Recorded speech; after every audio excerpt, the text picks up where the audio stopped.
Great transformations are always led by a vision, and Dubai is no different. Its leadership, historically experienced in regional trade, has had the wisdom and the courage to make bold decisions. Dubai, as an institution, is a highly strategic unit.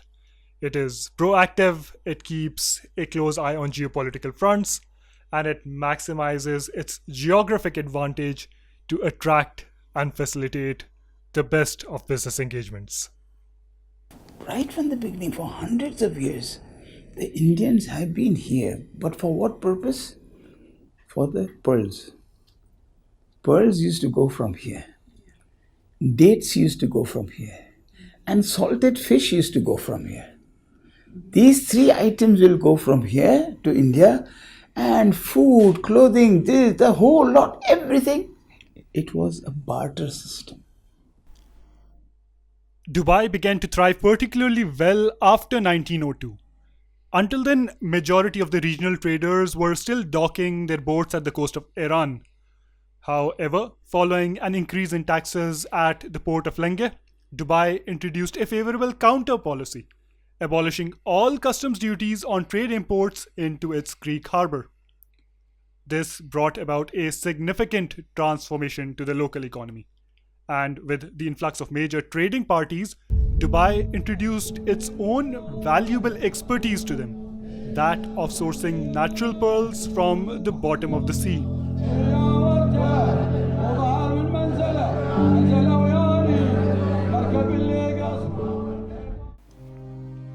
But then came the Great Depression of the 1930s. This global economic downturn, together with Japanese invention of cultured pearls, caused a major collapse of the local pearling industry. Dubai started to reel under pressure, and it had to look for alternatives. So in 1937, Sheikh Saeed bin Maktoum signed an oil exploration agreement with the British. Unfortunately, no oil reserves could be found at that time. Still, the leadership was resilient. It continued to focus on imports and re-exports. And finally, in the 1950s and 60s, it was trading in gold that came to be particularly beneficial for Dubai's economic revival. It was very small area during those days. Population of Dubai was about 50,000 when I came here, and out of those 50,000, more than 20,000 were Indians. And business community people, they may be around 200, and some about 5,000-6,000 people working with them. So it was like a small town, but we knew each one very well. Now, owing to its strategic location, Dubai had established a consolidated belief in trading practices. While much of its economic revival was linked with trading in gold, Dubai was importing and re-exporting a range of other items as well. Overall, the trade business was flourishing, and Dubai was now looking at ways to increase its service opportunities. In view of growth, the obvious intent at that time was to expand the natural creek to make room for larger trading boats. But Dubai had plans far more ambitious. By the year 1958, Sheikh Rashid bin Saeed Al Maktoum had come into power. In good economic momentum, Dubai was already hosting a few seaplanes on its creek. Now citing future potential, Sheikh Rashid wished to have an airport as well. But the British wouldn't allow, suggesting that the neighboring airport facility in Sharjah was enough to service the needs of the region. Still, Sheikh Rashid kept firm, and in 1959 decided to visit the British Prime Minister in London for negotiations. In the end, Sheikh Rashid finally managed to convince then Prime Minister Harold Macmillan about Dubai's case to operate an international airport. And next year in 1960, Dubai International Airport eventually opened its gates for commercial traffic, marking the beginning of a major transit destination of modern times. Meanwhile, the first major dredging of Dubai Creek was also initiated in 1959. The purpose of expanding the creek was to accommodate a higher volume of maritime traffic. Then even further expansion happened between 1961 and 1963. This follow-up phase included the widening of the creek, constructing quays, warehouses, and other infrastructure necessary to support the increasing trade activities. While the creek was continuing to provide inland access to shipping boats of regional merchants, Sheikh Rashid aspired to host larger ocean-going vessels for global trade. Hence, in the mid-60s came the idea to construct Port Rashid right at the edge of Dubai Creek. Initially, the plan was to provide 4 deep-water berths for ocean-going vessels. But following Dubai offshore oil discoveries in 1966, construction plans for Port Rashid were now upgraded to have 15 deep-water berths instead of the original 4. This project was an enormous task at that time. You see the breakwater going further and further out to sea and begin to realize the scale of things. And it's always very difficult to visualize this correctly on paper. When you stand on the main breakwater and look out to where the lee breakwater is going to start, you realize what a long way it is. Just how far we've got to go before we complete the thing. The construction work continued for 5 long years, day and night, until the project was finally inaugurated in 1972. Meanwhile, in 1971, the 7 Emirates of Abu Dhabi, Dubai, Sharjah, Ajman, Al Quwain, Fujairah, and later Ras Al Khaimah established a union under the flag of the United Arab Emirates. Sheikh Zayed bin Sultan Al Nahyan became the president, and Sheikh Rashid bin Saeed Al Maktoum became the vice president. Sheikh Mohammed bin Rashid Al Maktoum was appointed as the Minister of Defense. Post-Union, development across the Emirates picked up even greater speed. Trade was flourishing like never before. The recently completed 15-berth Port Rashid was already being expanded by another 22 berths. Local businesses were growing and capacity demands from the traders were increasing all the time. In parallel, Sheikh Rashid was now setting his eyes on industrial development in Dubai. He envisioned Dubai's industrial complex to be in Jebel Ali, nearly 40 kilometers away from the city's domestic population. This ambitious industrial zone would need to be supported by a dedicated port facility. That evening he said, I've got some ideas, but I'll tell you people in the morning. You bring Mr. Neville Allen, who was the engineer for William Halcrow in the area. And so we brought Neville Allen here, and exactly in the same area where we are sitting in the area here. And then he said, I want to build this big industrial port in Jebel Ali. It was at this ceremony in 1976 that Sheikh Rashid signed a contract award for the construction of a 74-berth Jebel Ali port. The 74 berths would cater for bulk carriers, general cargo vessels, container shipment, and tanker berths as well. It was clear very early on the ambition of Dubai, particularly the ambition of Sheikh Rashid, to develop Dubai into a commercial hub, commercial center for the whole of the Middle East and beyond. He took a very close interest in all those projects. You know, he would be there often. In the morning, he would come with his entourage and have a look around, decide, you know, what he wanted, give instructions, which we would follow. I think, you know, the speed of the development of infrastructure was extraordinary, and that ambition was extraordinary. as outsiders, as foreigners, I suppose we sometimes wondered if it was all going to work. You know, building this giant port, miles from anywhere then, because we were right under the edge of Dubai, quite a long way from Dubai. And was this something that was going to be a successful commercial venture, or would it not work? Coming here this week is it's unrecognizable in the extent of the development that's taken place.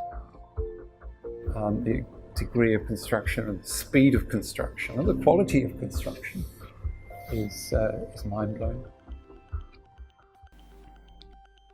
With development of Jebel Ali port also came the development of Dubai's first industrial complex. Jebel Ali Industrial Complex was designed to have integrated facilities such that any waste material or excess energy from one unit would get used by another facility. For instance, waste chemicals from petroleum products were recycled at the aluminum smelter. Similarly, excess heat from the aluminum smelter was used to drive a separate desalination plant. Today, the Jebel Ali port is a highly significant node in global trade. It operates with a capacity of over 100 berths, capable of handling the largest container ships in the world. On the other hand, Jebel Ali Industrial Complex, which is now identified with Jebel Ali Free Zone, is home to over 8,000 companies from a wide range of industries.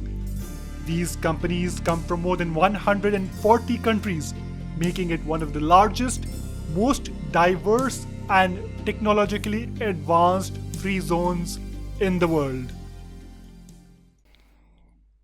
Just when the Jebel Ali port was taking shape at the coast of Dubai, inland there was another icon rising in the sky.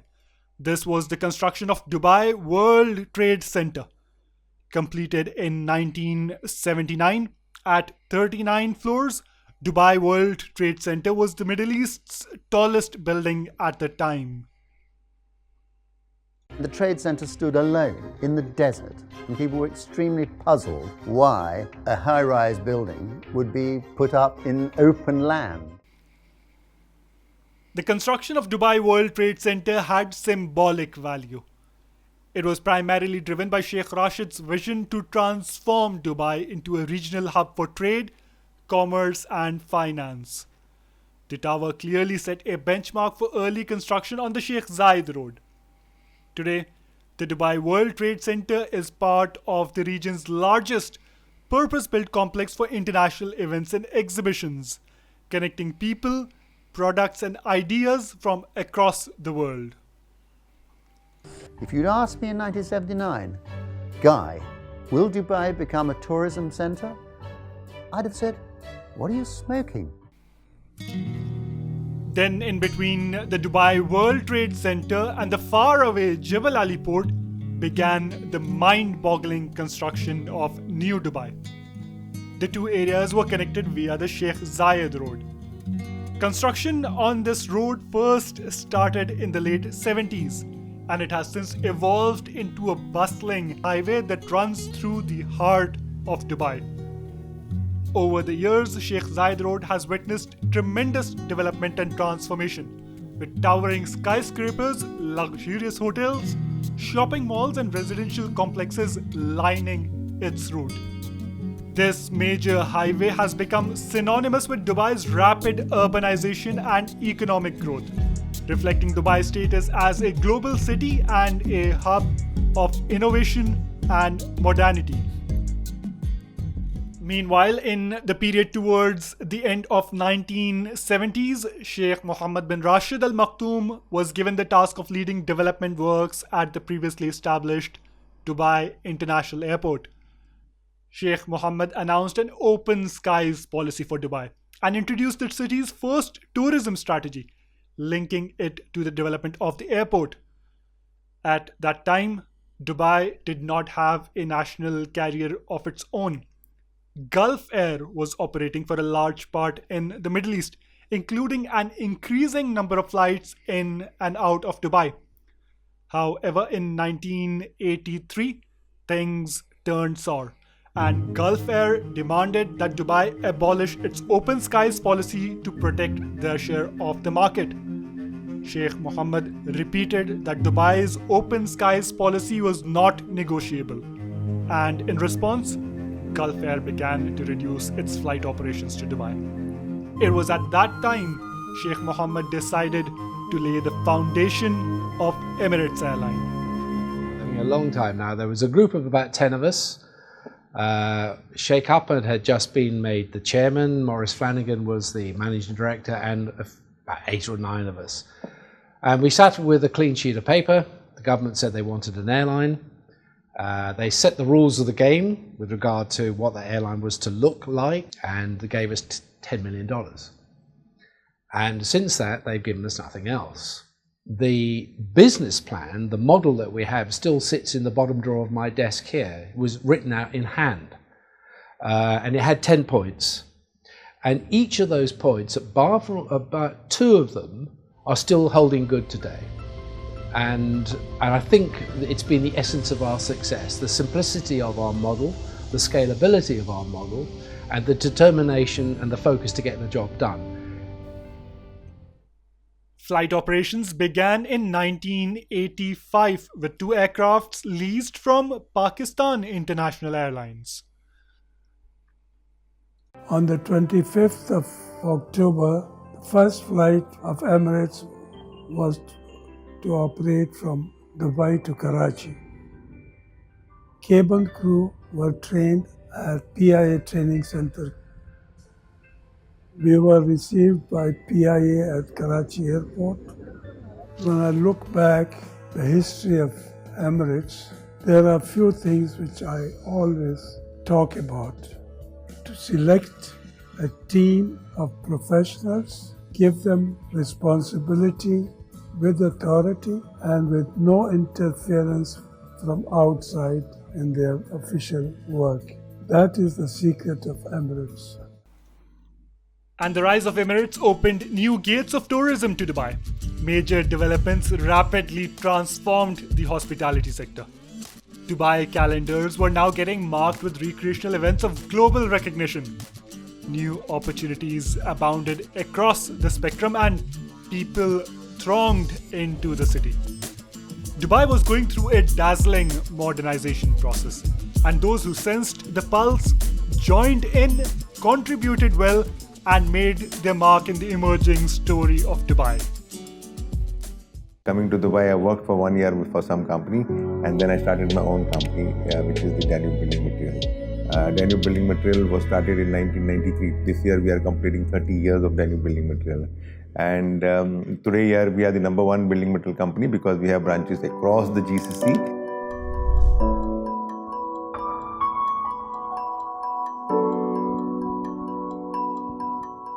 Offering more than 25,000 products under one roof of building material products. So anything you want in building material, you can find in our store, and where we source it from all over the world.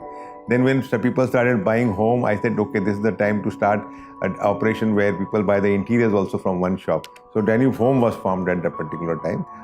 This was in the year 2008 and all like this. After that, we started Danube Properties. Danube Properties was formed in 2014.